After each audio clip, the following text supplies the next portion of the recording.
Ini kisah nyata saya alami. Suatu waktu saya diundang ceramah ke Palopo. Palopo itu kalau naik mobil dari Makassar kurang lebih 10 jam. Ya. Nah, saya selesai takziah malam jam 10 saya berangkat, jam 10 malam. Begitu saya naik mobil, salah satu nikmat yang Allah berikan, saya gampang tidur. Gampang betul tidur. Kalau saya naik pesawat, belum terbang saya sudah tidur. Itu kalau saya naik mobil, kalau saya sudah baring, karena saya di belakang sopir, saya tidur. Tidur saya. Nah, sampai di kampung namanya Kera, itu gunung, hutan, tidak ada rumah. Tiba-tiba singgah itu mobil, jam 1 malam. Jam 1. Singgah mobil, kaget kak, mana ini sopir ini? Moto kato, mana sopirnya? Oh kulihat, oh kencing. Dia turun dari sebelah kanan, kencing dia. Saya turun juga, moto kak kencing deh. Turunlah saya, kencing juga. Begitu saya kencing, saya bayangkan, sekalinya ini sopir dia tidak tahu kak saya turun, matilah saya ini. Ternyata betul, saya lagi kencing. Tiba-tiba ini sopir napa lari otona. Nah salaika oto. Langsung lari setereku. Itu belum dia habis kencing. Ku lari kak. Woi salaika. Apalagi dia sudah tutup kaca mobil. Lari. Jam 1 malam. Saya telepon. Tidak ada HP. Selama perjalanan itu saya tinggal di jalan. Semua mobil saya kasih singgah, tidak ada yang singgah. Yang mau ke Makassar saya kasih singgah, tidak ada singgah. Saya mau ke Palopo, tidak ada singgah. Kenapa? Dia kira kak mungkin pocong. Kenapa? Saya pakai putih-putih, songkok putih, baju putih, sarung putih di tengah hutan. Nah kira kak pocong. Saya mau bilang, mau kak di tengah-tengah jalan begini. Nanti ku bilang, nah kira betul kak pocong, nah tabrak kak. Lah haulon, nah kenapa lah ustaz sih. Akhirnya apa? Nanti jam 6.15 pagi baru dia kembali ambil saya. Subuh, azan. Saya bilang, ini kalau pintar ini sopir, kalau azan subuh pasti dia baru kasih bangun kak. Betul azan subuh dia balik. Ustaz, subuh nih. Dari ustaz. Langsung dah balik mobilnya nak kasih kencang. Sampai akhirnya jam 6.15. Basah bu saya karena gerimis. Saya sholat di pinggir jalan hutan. Tidak ada satupun yang ambil saya. Jam 1 sampai jam 6.15 baru dia datang. Begitu dia datang, saya mau tempelengi lebih besar dari saya. Saya bilang, lawangnya ini dah kalah kak. Akhirnya sepanjang jalan saya diam-diam. Sampai di rumah jabatan wali kota Palopo. Langsung dia bilang wali kota, Ustaz, kenapa bisa kita lupa koporta? Dalam hatiku mak beli si sopir ini. Bohong lagi nih sopir. Ternyata nak lapor sama wali kota, dia kembali karena lupa kopornya Ustaz. Saya bilang bukan kopor nak lupa, saya nak lupa itu sopir tak.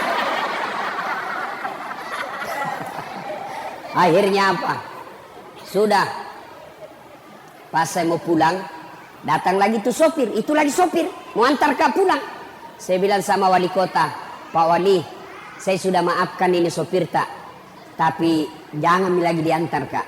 Jengkel saya kalau lihat mukanya. Akhirnya Nabi bilang Pak Wali, ya Ustadz nanti kita ganti sopir baru. Apa hikmahnya? Setelah saya ceritakan, nah tambah honorku. Nah bilang ini Ustaz, uang duka cita. Ini kisah nyata, fakta. Lalu apa kaitannya acara ini? Apa hubungannya dengan acara? Beginilah kita kalau sudah masuk di kubur. Ya? Almarhum sudah lebih 1 tahun meninggal. Saya baru 4 jam menunggu. Saya berharap ada yang ambil saya. Ternyata tidak satupun mobil yang tinggal dan mau singgah mengambil saya. Itu baru 4 jam sudah setengah mati. Beginilah orang yang dikubur, menunggu kiriman amal, ternyata tidak ada yang kirimi amal. Saya baru 4 jam di pinggir jalan, hujan, masih merasa menderita. Bagaimana kita kalau sudah masuk di kubur? Ayo, saya berharap ada mobil yang singgah mengambil saya. Saya berharap ada mobil yang mampir mengambil saya. Ternyata tidak ada. Begitu juga kalau kita mati. Berharap makin ada yang doakan kita. Berharap ada yang sedekahkan kita. Berharap anak istri kita doakan kita. Ternyata mereka lupa kita. Ini nih kalau mati makin. Beginilah kita. Ibu bapak pernah lihat orang meninggal? Ibu-ibu pernah lihat orang meninggal? Pernah? Bukan pernah, sering. Ya kon kato mate telung mantarai. Kalau ada orang meninggal, 3 yang mengantarnya dia ke kubur. 1, keluarga. 2, harta. 3, amal. 3 yang ngantar, 2 balik, tinggal 1 temani kita. Siapa yang pertama? Keluarga. Anak ikut ngantar, istri ikut ngantar, saudara ikut ngantar, menantu ikut ngantar, ipar ikut ngantar. Tapi siapa yang temani kita masuk? Ibu-ibu, kira-kira kalau meninggal ibu, mau suami tak masuk? Mau temani ibu? Namamu waktu tak naodok dulu. Gunung kan kudaki, kemanapun kau pergi aku akan mengikutimu. Laut kan kuda ku renangi, gunung kan kudaki, masjid kau lewati. Meninggal, masuk. Kakinya saja dia tidak mau, bengkak matanya. Tapi apa nak bilang? Bulan depan siapa ganti? Ayo bu, ada orang di Makassar temanku haji, meninggal istrinya, bengkak matanya pak. Begitu dia sayangnya istrinya, bengkak matanya. Apa dia bilang? Ustadz, rasanya tidak bisa lagi kulanjutkan hidupku. Ini separuh jiwaku hilang Ustadz. Sama lama ini istri saya luar biasa, tapi sekarang hancur perasaanku. Tidak bisa aku rasa lanjutkan hidupku. Saya bilang, hebatnya ini bapak ini, sayang betul sama istrinya. Sekalinya beberapa bulan kemudian, saya pergi jogging, lari-lari sore di Karebosi. Ada perempuan temani, putih, masih muda, tidak pakai jilbab, tidak ikat rambut, begini-begini. Saya bilang, Haji, siapa itu Haji? Dia bilang, yang baru Ustaz.